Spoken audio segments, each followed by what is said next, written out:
Dr. Abraham Oort, a retired climatologist from National Oceanic and Atmospheric Administration, NOAA. He is the author of the textbook Physics of Climate, and he's still working at it. Thank you so much, Dr. Oort, for your dedication. And he's going to be talking about trees, cows, and climate change. And Rebecca, I think you have the slideshow. Yeah. Okay. Take it Thank away. you, Mr. Rao, for introducing me.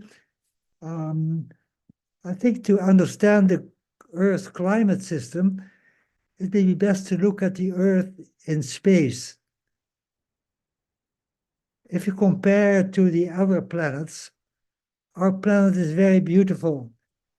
As you can see here, it's blue and green, and there are the oceans, which take about 70% of the Earth, and are very powerful. And they have long timescales from months to centuries. And then we have the land, that's about 30% of the Earth. You see how unique actually the Earth is. It's so different from the other planets in the solar system. It's so alive. But then we have in the poles, we have the North Pole, the Arctic sea ice, and in the South Pole, which you don't see actually, is where the polar cap is, with the big, 2 kilometer thick ice. I have indicated here by a red ribbon the equator to see where we are. And then in addition, we have the biosphere of the plants and animals in the oceans and in the land. Then we have the atmosphere where we live in. It's a thin layer, about 10 kilometers thick around the Earth. It has the shortest time scales, only from days to weeks. And you know from experience how difficult it is to predict the weather, even from a few days. It's very much random. But that's the place where we live in. All these different spheres are interconnected, interact with each other to create the global climate. There are no boundaries between them. If there are, they are open. So that energy, solid matter, and gases, such as oxygen and carbon dioxide, can be exchanged among them. But the climate system depends on the spheres to work together in harmony. And then there are positive and negative feedbacks between the spheres to maintain the global balance. All of us are aware that each day the temperature records are being shattered all over the world, connected with the increasing levels of carbon dioxide in the atmosphere. Most world governments and politicians and many scientists are convinced that the usage of fossil fuels during the Industrial Revolution has been the main cause of the increased CO2 and temperature. However, recent research by Dr. Rao and others has shown convincingly that deforestation, land use, and animal agriculture during thousands of years have been much more important than the release of fossil fuels. Nevertheless, the recent emphasis by the politicians has been on to limit the use of fossil fuels and change to solar panels, wind turbines, and nuclear power reactors as new sources of energy. Unfortunately, this will not solve the problem of global warming. In other words, humanity is going in the wrong direction, and global warming will get worse, not better. To find a possible solution to the crisis will be the major topic of my lecture. Let us look at figure 2, that is the CO2 curve during the last 800,000 years. Why don't you actually go to the CO2, the largest picture? The next one, probably. The next figure. Okay, now we have to go back to the first one. Okay, well, okay, yes, that's it. The next one. Yes, that's perfect. This is the carbon dioxide record for 800,000 years. I think probably the time what Dr. Rao mentioned this morning that we discovered fire. And this is all the CO2 records. And below it is the temperature records in the Antarctic. But that's pretty same as in the global temperature. And what we can see is that throughout the years, from 800,000 years back to nowadays, they have been following each other. If the carbon dioxide increases, the temperature increased. If it decreased, the temperature decreased. So we follow each other very much, the CO2.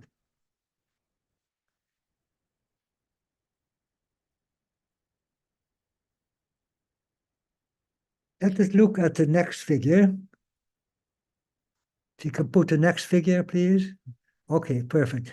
This is more a shorter version where we see the CO2 during the Industrial Revolution from about year 1750 to the 2020.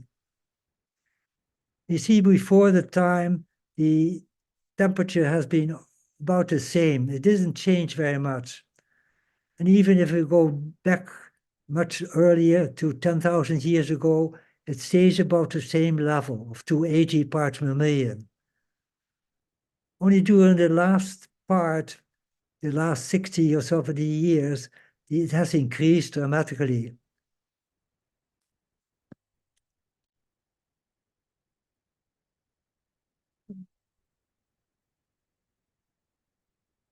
The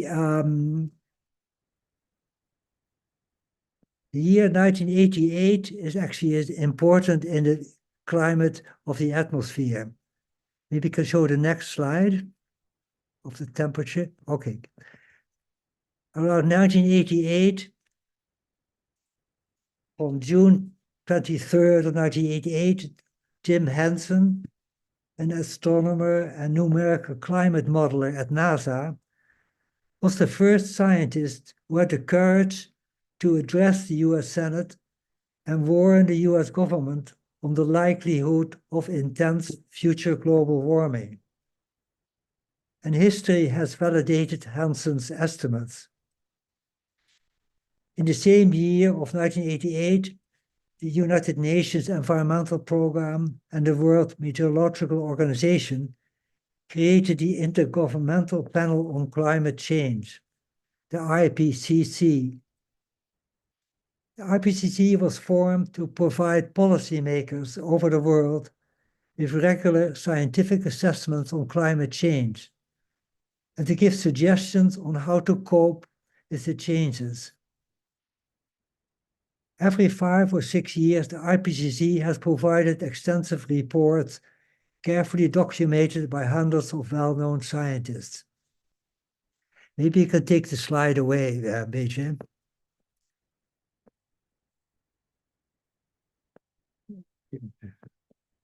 According to the IPCC reports, since the year 1850, about 66% of production has been by coal, oil, and natural gases, and cement.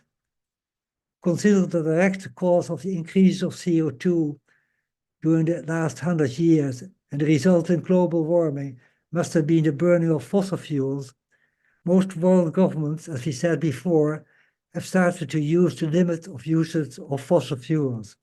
and use solar energy and other energy sources like wind, water turbines, and nuclear power.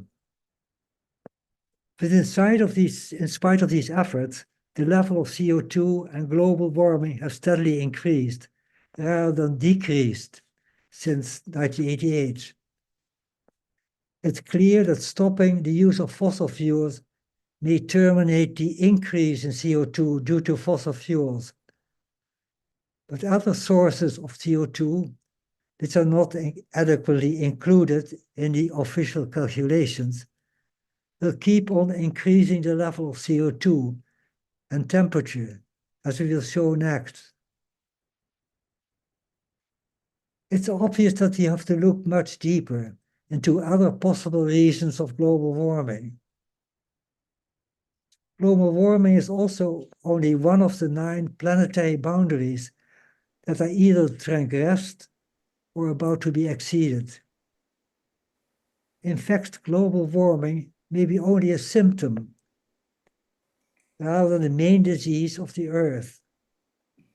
We have to look at the early history of humanity since the beginning of the agricultural revolution, about 10,000 years ago, and humans changed from hunter-gatherers to farmers. BJ, as you can show the map of the horizontal map of the 10,000 years ago. Perfect. Yeah.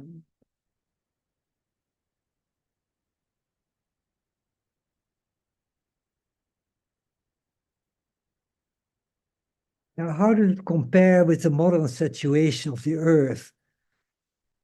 Did you notice that there are very many different changes? As you can see here in the north, during the last glaciations, you see all out of ice covered much of North America and Northern Europe.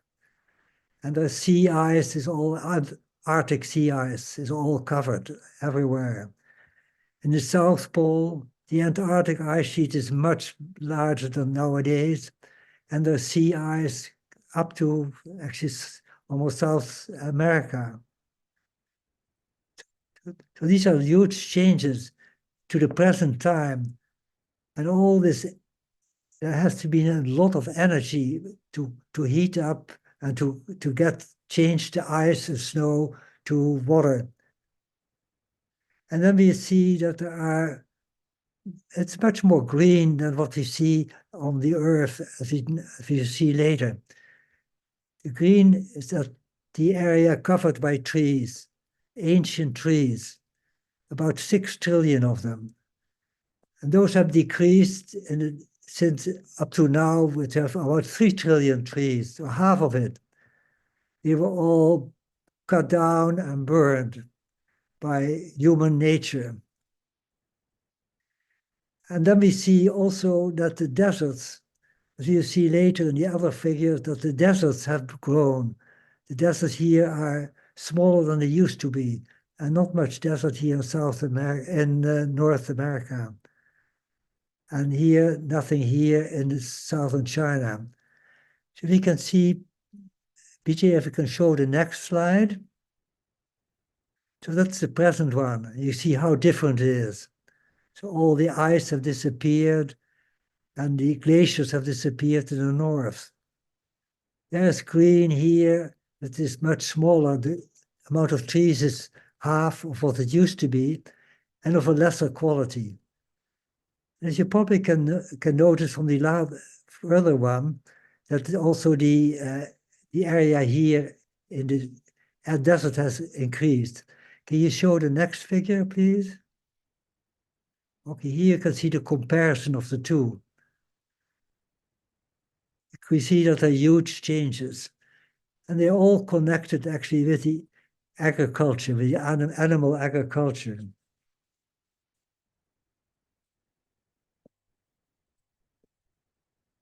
Actually, the cutting down and the burning of trees have caused the release of large amount of carbon dioxide into the atmosphere. The CO2 must have gone into the remaining trees, but especially into the oceans. And that's pretty obvious because the oceans have become more and more acid. They have become more saline. All these changes are directly connected with the ongoing deforestation and agricultural practices. What is not depicted is the decrease in wild animals on land and in the oceans. On the other hand, the number of domesticated animals has increased dramatically. Let us look, maybe you can take the figure away, thank you. Let us look at a simple measure, the total weight of the symbols, of the animals. At the beginning of the agricultural revolution, the weight of the wild animals, including a small number of humans, is estimated to be about 200 million tons. However, presently, the weight of humans is twice as large, about 400 million, while many of the wild animals are extinct. But in addition, there's the enormous weight of the farmed animals, on the order of 800 million tons, and still growing rapidly. It's 4 times the number of original wild animals. There's no question that the excessive number of humans and domesticated animals requires resources that are overwhelming. The resources of the earth. The present situation is unsustainable. Let's go back to the changes in 2 of the primary greenhouse gases in the atmosphere, namely CO2, and also for methane. They have grown in the last 60 or 70 years.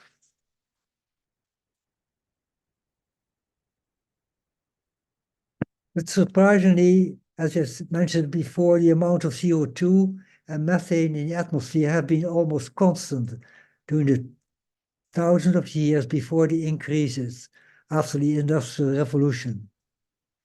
This is most remarkable. Carbon dioxide remained the same on the order of 280 parts per million. This happened in spite of the fact that humans have added CO2 and methane continuously to the atmosphere by cutting down the trees and burning the trees, clearing the land to grow plants, and the use of domesticated animals.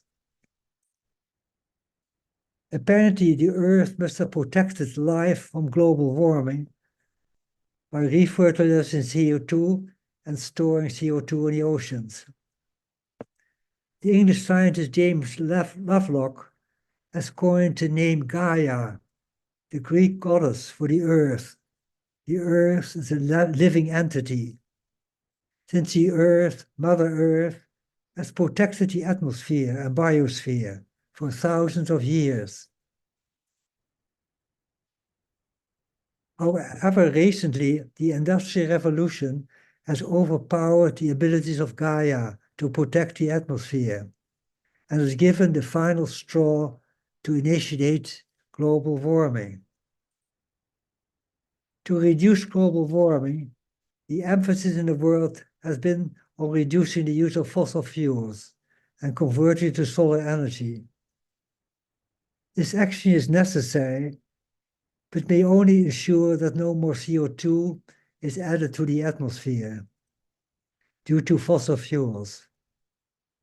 But to stop the amount of CO2 in the atmosphere from increasing and end increases in global warming, we need to stop the main sources of CO2, namely deforestation and animal agriculture. Rewild the earth and let the earth itself restore the balance. To reverse global warming, society has to change dramatically.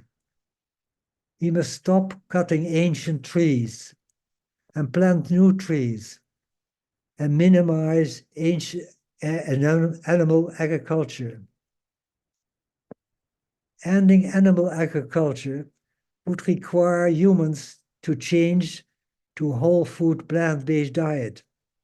and avoid eating meat and dairy products, and decrease the use of animal products such as leather, as we have seen in the earlier talks. The reversal of global warming requires that governments end the enormous subsidies to the meat industry, and more humans become vegetarian and vegan. Another benefits of changing to a plant-based diet will be a huge increase in human health, as has been shown by many medical studies. Another benefit will be that individual people will have the power and potential to help change the economic and social systems, some things politicians can't do, and that they can stop the powerful meat and dairy companies and to end their influence on politicians and world governments. All of this seems unreachable, almost impossible. So in fact, we may have to make the changes more gradual, but we have to realize that time is limited to save the planet for future generations. It's clear that we have to do the following: protect the ancient forests, such as the trees of the Amazon. They must be protected at all costs. And a variety of appropriate trees has to be planted on part of the land presently used by domesticated animals. The fishing in the oceans and the industrial exploitation of the mineral resources along the continents and on the ocean floor must be restricted and better controlled. In other words, we have to rewild the ocean and land so that carbon dioxide and temperature have to be reduced to acceptable levels for human life and animal life to continue and flourish. To accomplish this, the number of domesticated animals must be drastically reduced, and the extremely cruel raising and slaughtering of animals in factory-based industries must be abandoned. This would raise the level of compassion and humanity. We can illustrate the needed transition by comparing the present land distribution with a possible future distribution. Maybe we can show figure 9.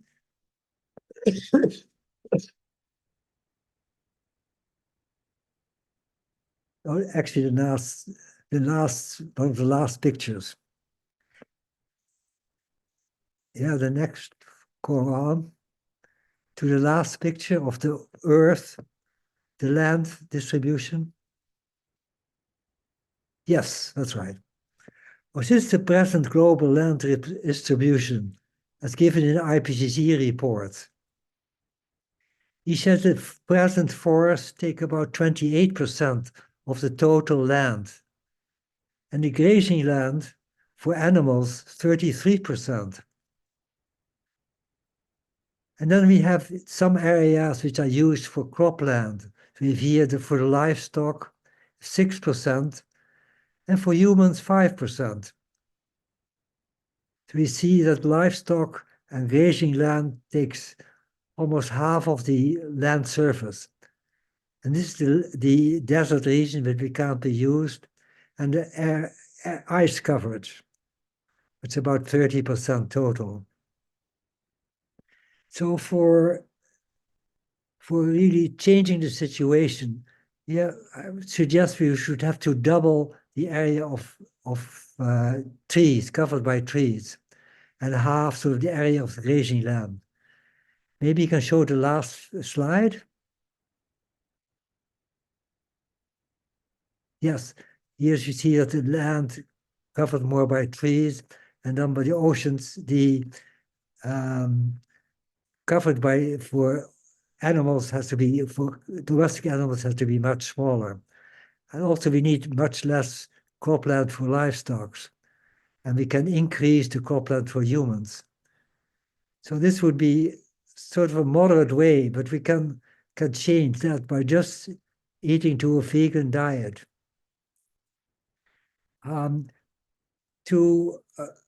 Maybe you can see a few points still about the next slide, which is shown on the okay. We have actually this is actually a measure of what the present situation is.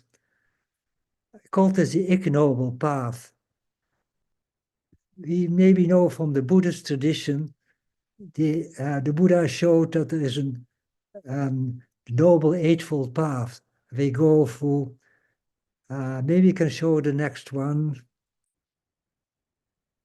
The next one. Okay, this is what the Noble Eightfold Path of the Buddha. So he starts at the right view that you can start with and go to right thinking. If you think the right way, right speech, then the right action, livelihood, right diligence, right mindfulness, and right concentration. Unfortunately, at the Earth is now, we are having the wrong view, the wrong thinking, the wrong speech, the wrong action, the wrong livelihood, the wrong diligence, the wrong mindfulness, the wrong concentration. Maybe we can both go back 2 slides again. Yes, so this is actually ignoble path.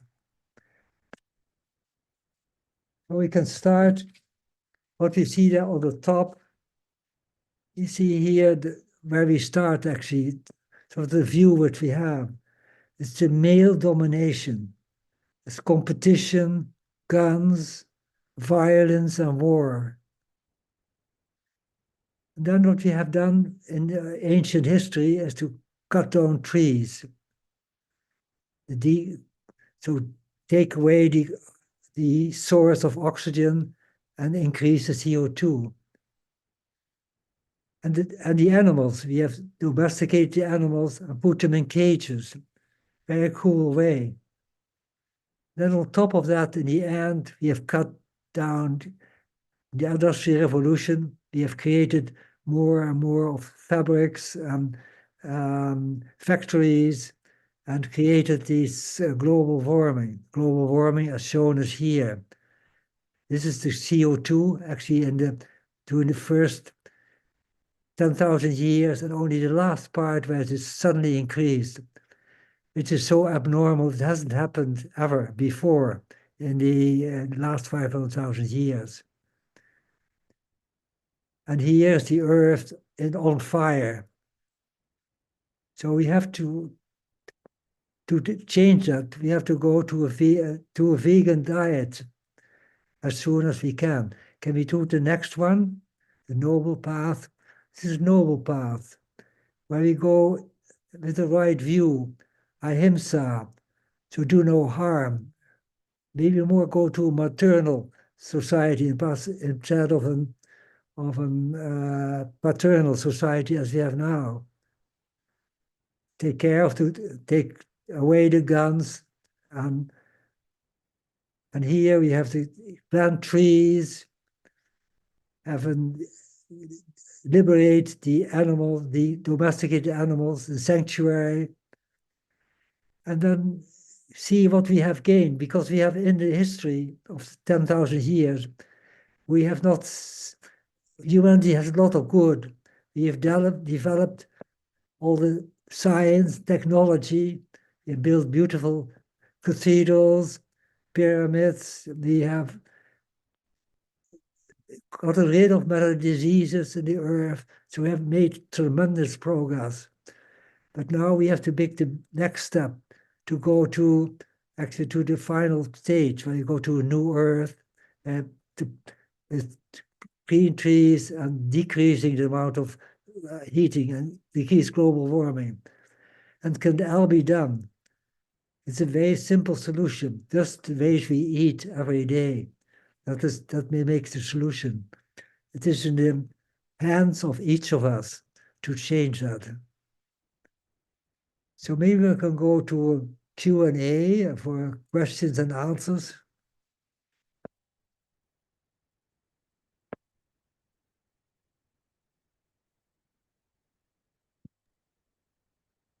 Thank you, Dr. Abraham. Any questions for Dr. Oort?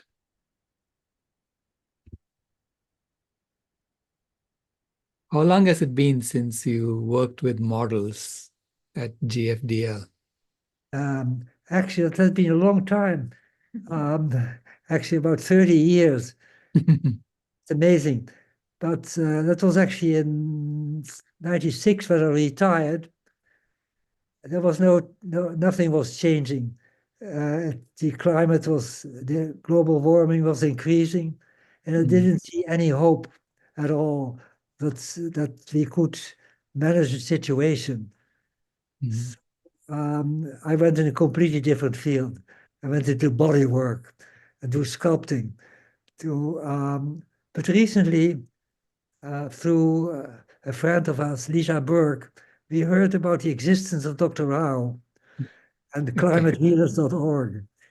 And that made all the difference in the world. Because first of all, I saw it as a possibility, a simple thing to do to solve the problems. It's amazing. So really, I'm very, very grateful to your guidance there. And I think my wife and I are working together on starting to make it form, because I think as we follow the teaching of Thich Nhat Hanh, and he is very clear. He said there are four sources of nourishment for humans. There's the edible foods, then there's the sense impressions, and then there is the, what we call it? The consciousness and volition. And I think the volition and the consciousness is what I got actually from Dr. Lau. And now it's the volition, and this volition is so strong that you can do anything. It makes people powerful. So I think that's the way, if we can help people to be more strong and feel their power, that we can change things. It's possible. Right. Little. Rebecca, do you want to ask directly? Or would you like me to ask? Okay, I will ask. Thank you so much for that presentation, Dr. Oort. That was wonderful. I like the pace that you gave it. It gave it time to sink in. And I'm wondering about how your colleagues, your friends, we have mutual groups. And I wonder how they're taking this new view that you have of veganism as a part of climate change. Your colleagues. You can talk about your colleagues. Okay. Now, actually, the colleagues are not too interested. But they are so in their research and they don't see the whole picture. And they accept what's going on. Well, they are worried about it, I'm sure, but they don't see that could possibly be a solution. I think you have to go outside the field to see this, to come up with a solution, I think. Right. To be outside the earth and look at the earth and see what's going on. So it's weird, but, and I think there's a lot of fear also. Many of the scientists also are very careful not to get rid of those resources, because they are supported often by the meat industry or by other industries, oil, gas industries. There's not much which are not affected by that. I guess the government is also affected by all these other things like the oil and the meat industry, and especially the meat industry is so powerful. No politician wants to touch it. It's too dangerous. They will lose. They're certainly not re-elected. Thank you. Thank you. Yeah, there was a talk, I think yesterday or day before, on Humanity Rising, where the researcher was talking about aging research and how aging research is impacted by the patents that they can make from the aging research, by the money. And so they ignore the simple solution that they know is much better than anything that they're researching, which is eating right and exercising, because those impact life expectancy by 10, 15 years. And none of the aging research will do as much as that. But still, people ignore that because there is no money in it. Mhm. So we have a system in which we look for a solution, provided it makes money. So there's always a condition, provided it makes money, provided I can continue my grants that I'm getting from the government or whatever. So we are stuck in that mode of thinking. So it's why I'm grateful that I could sit and think about things without having to worry about, is it going to make me money? Yeah. Deb is asking, do we have a general year for when we will reach the point of no return in global warming? I have no idea. I don't know. Yeah. Very hard to say. But Yeah. I think from the power of the vegan solution, and the earth is so powerful, and that's what it can do. So I think it will still possible to save us. I think it's but we don't know for sure if we have turned the corner, and that but I think the power is so large from the if you can cut down the CO2 addition by animal agriculture. That's so huge. As you showed yourself, it was more than 100%. Right. It is, we can reverse, in that sense, we should be able to reverse the situation and really improve things rather than just cutting in extra CO2 by just cutting the gas and oil. It doesn't help. It's good, but it's not, it doesn't help. Right. Right. Yeah. It's I'm a systems engineer, and for me, predicting when you've hit a point of no return is one of the hardest problems in systems engineering, because it's a highly nonlinear system that you're trying to analyze. And I say the only way you will know is to actually implement what you think is the solution and see if the system responds in the right direction. Do you see the CO2 coming down?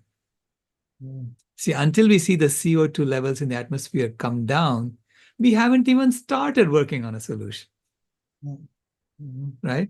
If it's going up year after year, what solution are you talking about? There is no solution. You haven't done anything if it's going up year after year. So unless it starts coming down, the methane levels start coming down, the CO2 levels start coming down, then we can see whether we have crossed the point of no return or not. Yeah, it may also be that even if we wouldn't have the CO2, the increase in gas and oil and coal, that maybe it would have happened anyway, the global warming. If let's say if the oceans would be filled up with carbon dioxide, not accept anymore, then any little thing will help to start warming. So it's possible that this could have happened anyway, also with animal agriculture, maybe at a slower rate, but that we have speeded it up by the carbon dioxide, by the coal and oil and gas. Right. So there's a lot of mystery in the ocean still. I think it's still terra incognita. Not, Right.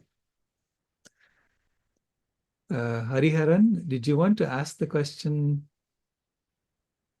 directly? If you want, I can ask for you.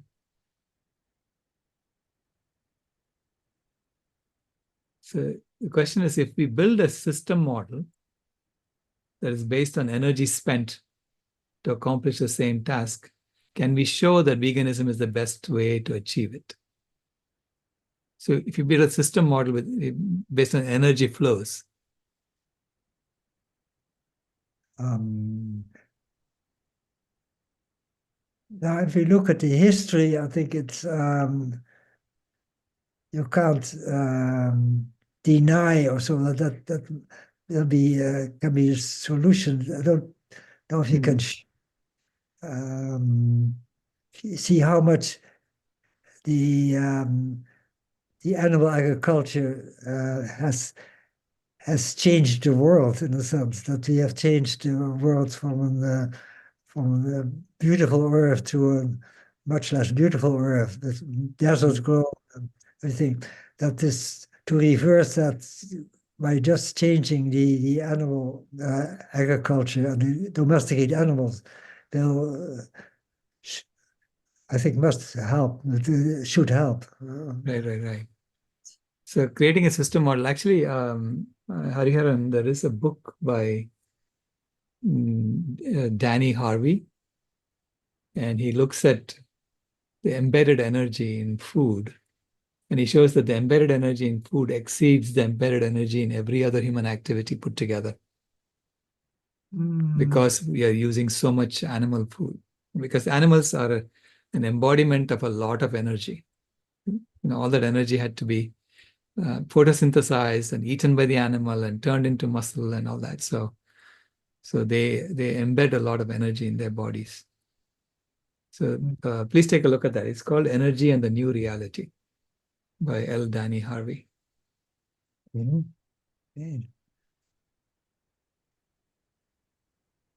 I think the power actually of the approach of Bieke and I have been involved in a group, in a local group with Lisa Berg and a friend Sami Saviarvi on bringing out the message of both climate and human health and animal liberation, the three topics.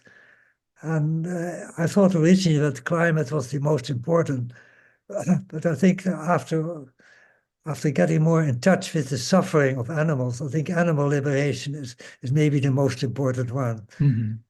And that we can approach people by the human health. I think most people are most interested in their own health.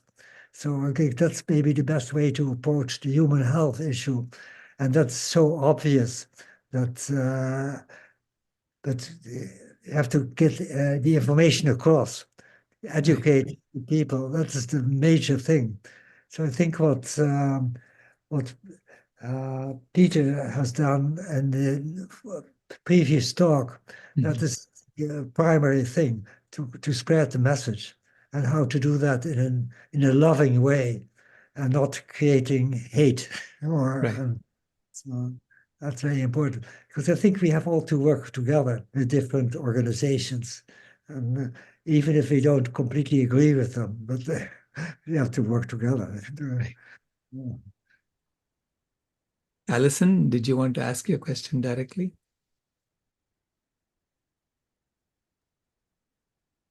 Sure. 1 second. Okay.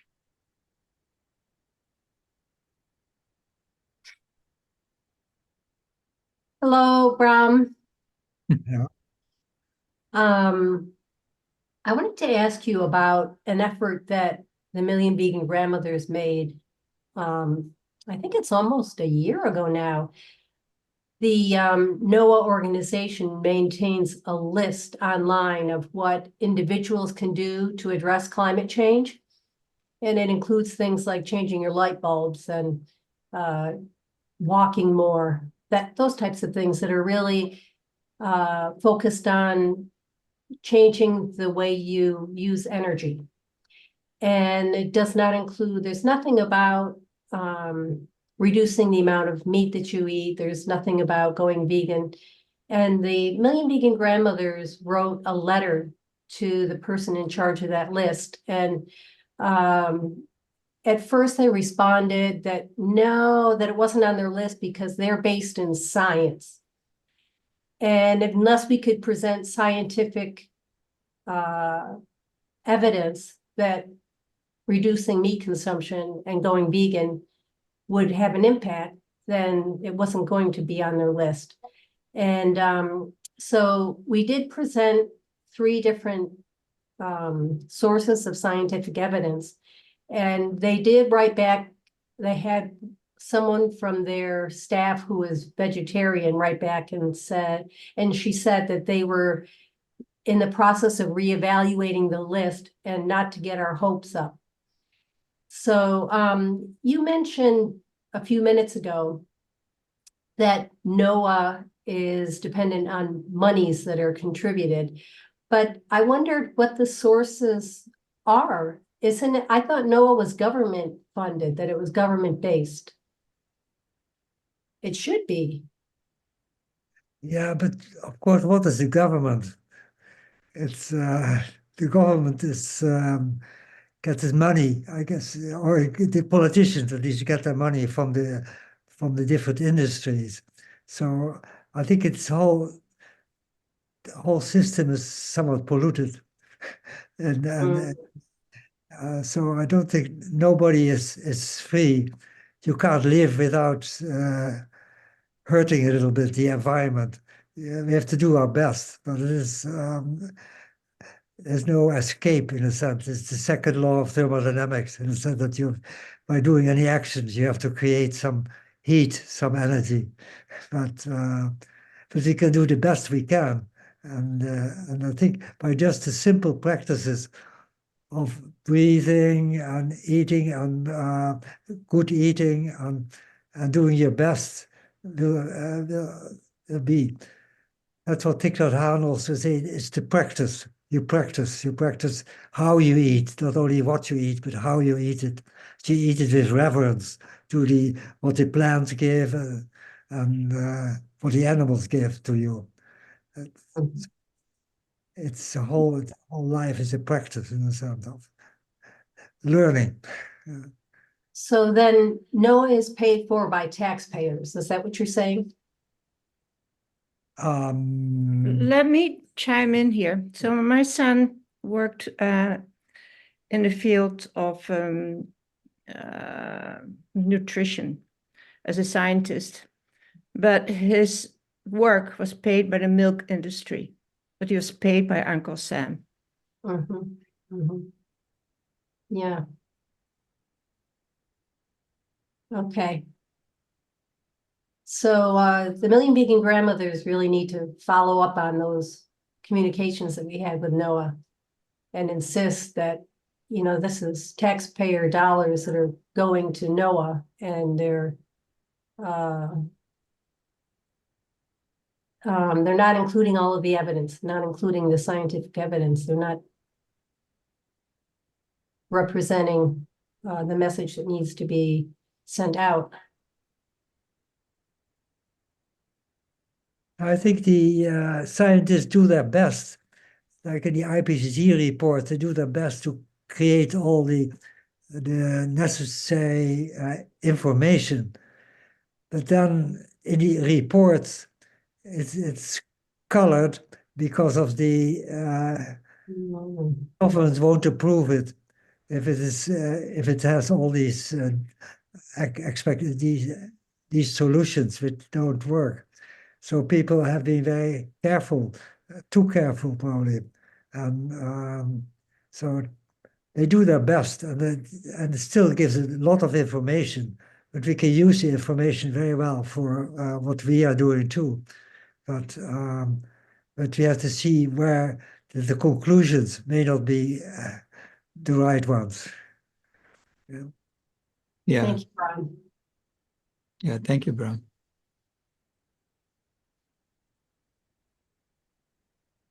So there's a question from Ray. Do you want to ask your question directly?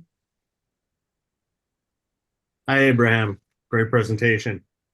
And I'm excited to hear a scientist talk about Thich Nhat Hanh and introduce a spiritual element to the solutions. Science is about measuring things. And Dr. Rao talks about Gus Speth's famous quote where he said, scientists can't solve apathy. Apathy is the real problem. We have to get people involved and care about this problem. And I can't imagine you would have very many conversations about Thich Nhat Hanh within NOAA, the organization, because scientists kind of treasure that sterile facts only kind of attitude. And as soon as you bring in spirituality or any sort of, soft science sociology, that they kind of tune out and go, well, you're kind of compromising your scientific integrity, are you not? But they will turn around and say, well, we won't look at vegan solutions because people won't go vegan. And I go, aha, you just got out of your lane in your hard science and made a sociological judgment. How dare you? How dare you make policies based on your personal opinions on whether the world will go vegan or not, right?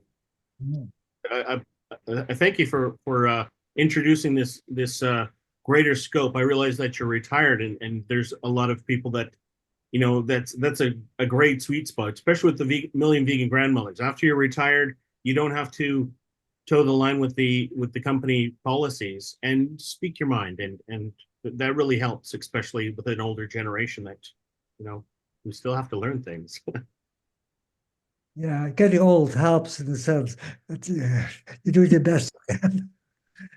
But thank you also for your pictures you made. They were very beautiful, the last ones we showed, about the ignoble and the noble path. Very good. It was like nice seeing them come to life. Now I know what I'm thinking. Yeah.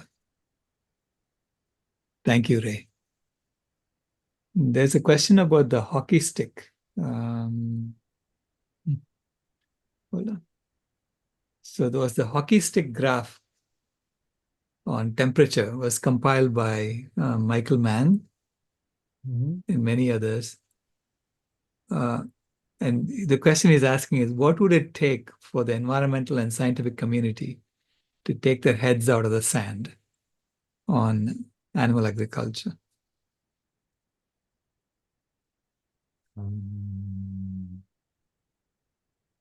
Yeah, I guess you have to, people are often too simple-minded. They say, okay, there's a certain argument, things go together, seem to go together, but they are not, one may not be the cause of the other. Global warming may not be the cause by the coal and coal industry and the oil. So you have to be a little bit more careful and want to look further down. So we have to go back into history. Right. So you have to use your mind. And it's not that simple. The climate system, all these components work together, all of them in harmony. But if we start to disturb all of them, in a sense, and so how you have to look at what is happening in all of them. You can't be just take one part. It's like in science or so, that you look at a laboratory and look at a certain space and say, okay, that is what's happening in the world. But they are all open boundaries. You've constantly exchanged. And I think the problem is that people think that they are closed. But if we would be a closed system, then we would die immediately because we won't get the oxygen inside. We need the oxygen and the food. So these open systems are all interconnected. So you have to look at the whole system. And I think it's not that complex, but it's complex, but not that easy to understand. But you have to be an open mind. But many people are too closed mind, like what you say, closed on money, or closed on being fame or whatever, or sex, whatever it is. But you have to be an open mind and to see what the real what reality is and love and compassion. Yeah. For me, it was all, I was asking, the IPCC is saying Yeah. that the 3 trillion trees and the soil they live on are storing twice as much carbon as in the entire atmosphere, and 4 times as much carbon as in all the fossil fuels we've burned to date. It's their data, it's not mine. It's their own data. It's saying that. Then why would they not think that the 3 trillion trees that you cut Yeah. can reverse climate change? Yeah. Why would they not make that leap? It's not a big leap to make. It's a very logical next step to say that. But it seems to just go over their heads. And I'm standing there saying, what am I? Am I crazy or are they crazy? I mean, somebody is not looking at the data and putting 2 and 2 together. Yeah. Yeah, it's going outside, I guess, and look at the picture as a whole, integrate the whole, rather than just looking at the detail only, because they're all working together. So, Right. Yeah, I do get, some academics, when they talk to me, they do say privately, we completely agree with you, we know this, but we cannot say it. And I'm saying, when are you going to say it? I mean, what needs to happen to the planet before you say it?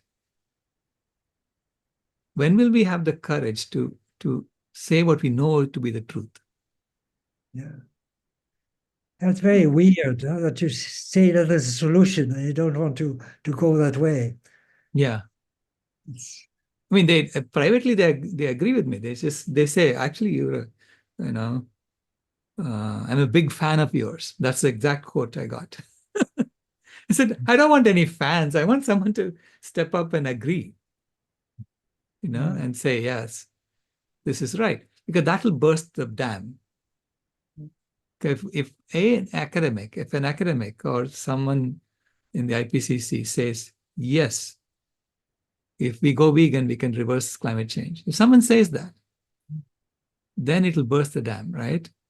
Yeah. And but by keeping quiet and at the same time saying that they're really, really concerned about climate change and it's gone beyond and we are all idiots and all, I mean, all kinds of statements come out of them, except telling people there is a solution that's based on veganism.